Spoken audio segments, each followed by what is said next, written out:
another letter from our friend Annie. Now, last week we got a letter from her talking about extreme weather and how we can stay safe when there's extreme weather.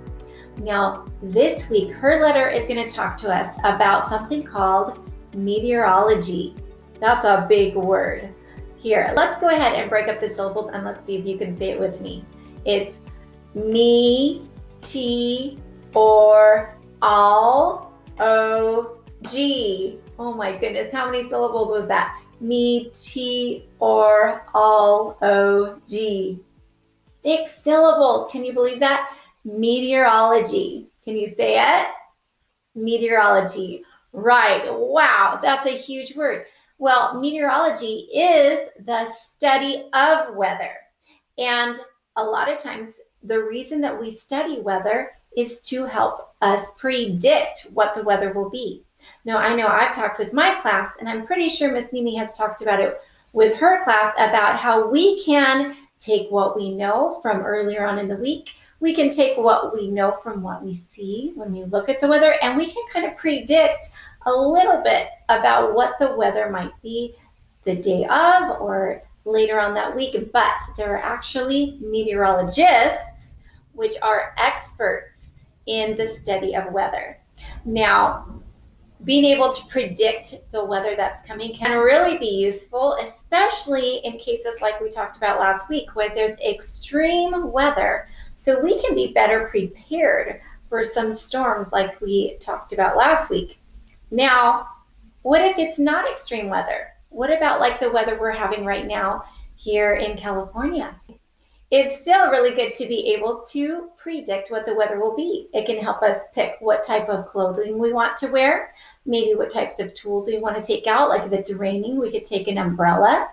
Or if it's going to be hot, we might want to put on some extra sunscreen, take our sunglasses.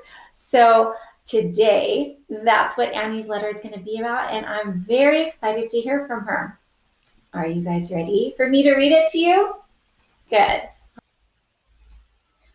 Dear kindergartners, this is my last letter to you about seasons and weather. Today, we will learn about how to know what kind of weather is on the way. We're going to learn how to predict the weather. Have you ever watched the weatherman or the weatherwoman on the news? Sometimes people blame the weatherman for bad weather, especially when their plans are spoiled by rain.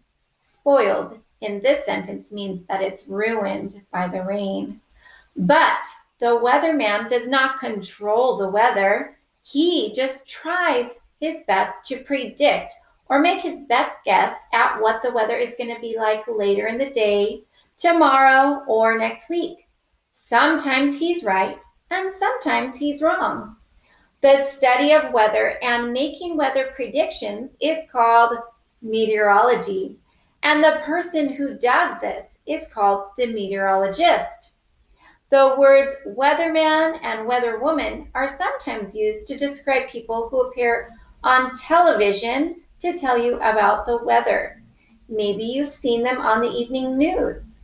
Often, the weatherman or the weatherwoman is a meteorologist, just like this guy in the picture. Predicting weather is important so that people will know what to wear that day and whether or not they will need an umbrella because of rain. Predicting weather also helps people to plan things like picnics or trips to the beach. If my parents are planning a family picnic, for example, they would want to make sure that it's not going to rain on us while we're outside, just like on this picture of the day we went on a picnic. It was very beautiful weather. But picnickers and vacationers are not the only ones who care what the meteorologist has to say. Farmers need to know how much rain to expect.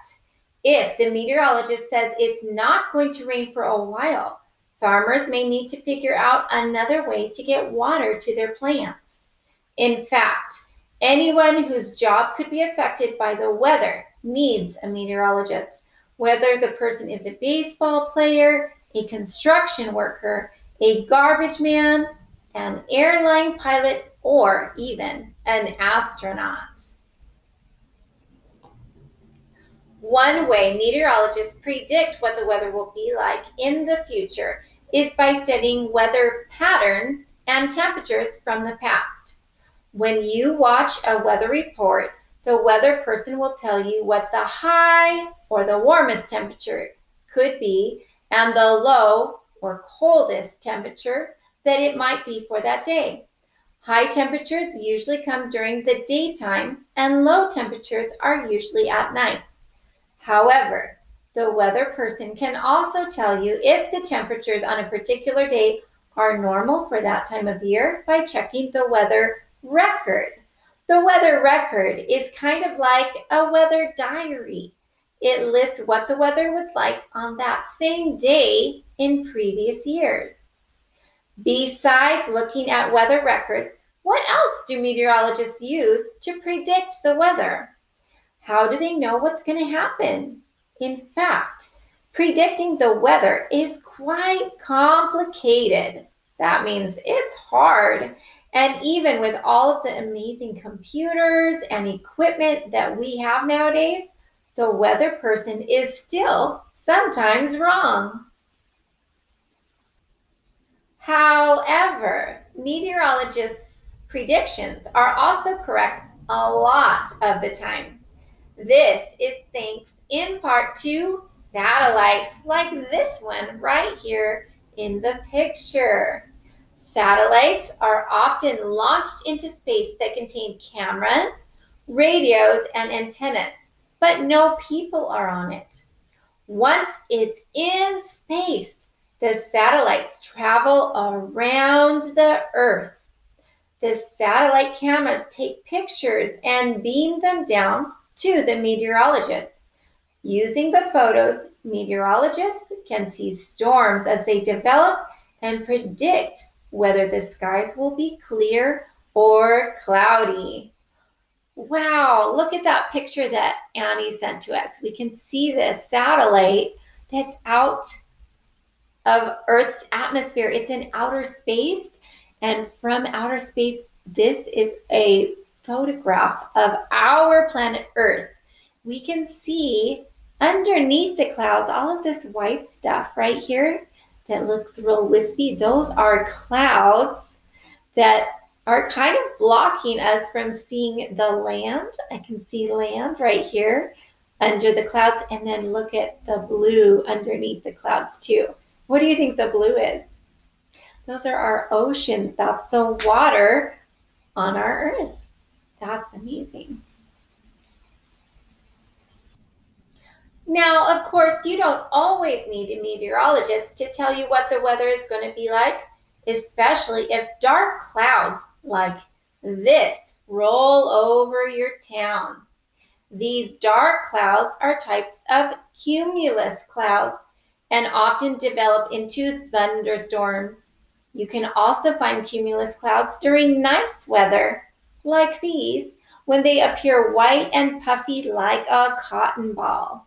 So we can look at the color of cumulus clouds to kind of get an idea if it's going to be a bright, clear day or if it might be a stormy day coming. These are cirrus clouds. They are thin and wispy clouds that float way up high in the sky. Usually, cirrus clouds mean the weather is going to be clear and pleasant. Pleasant means very nice.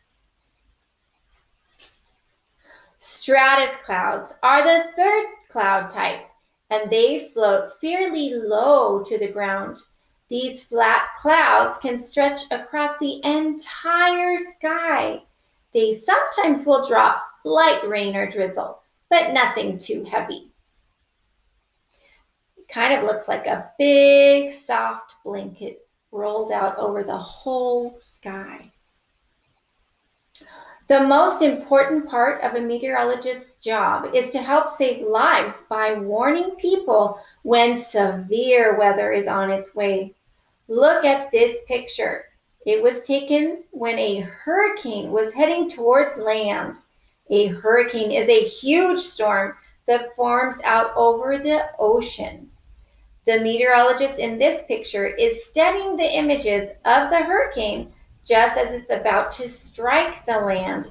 It hasn't gotten to the land yet, but it's almost there. The image was made by a computer that is able, thanks to satellites, airplanes, and other tools, to determine how fast the wind is moving, how much it's raining, and in what direction the storm is moving. Thanks to computers and satellites, the meteorologists saw that hurricane days before it came anywhere near land. So they were able to warn people to leave their homes and head to a safer place if necessary. A lot of people were kept safe from this severe weather because of the meteorologist. The meteorologists help people stay prepared for and safe during whatever challenges the weather may throw in their way. Even though you can predict what the weather should be like during any given season where you live, it is difficult to always predict from day to day exactly what the weather will really be like, at least exactly. So it is a good idea to listen to your local weatherman or weatherwoman so that you will know to carry an umbrella that day or to bring along extra sunscreen. That way you'll always be prepared because you're getting information from experts. Thank you so much for helping me with my weather project. From now on, I hope you'll keep an eye to the sky and always pay attention to the weather in your neighborhood. Your friend, Annie. Wow, that was such a good letter. How interesting is all of that information? So interesting to learn about how meteorologists will get the information needed to let us know how to predict the weather and how to prepare for it. And now we too are a little bit more educated on how we can look at the skies and look at the clouds and do a little bit of predicting on our own as well. Now go ahead to the next pages on Seesaw so that you can finish your activity and show what you have learned about weather.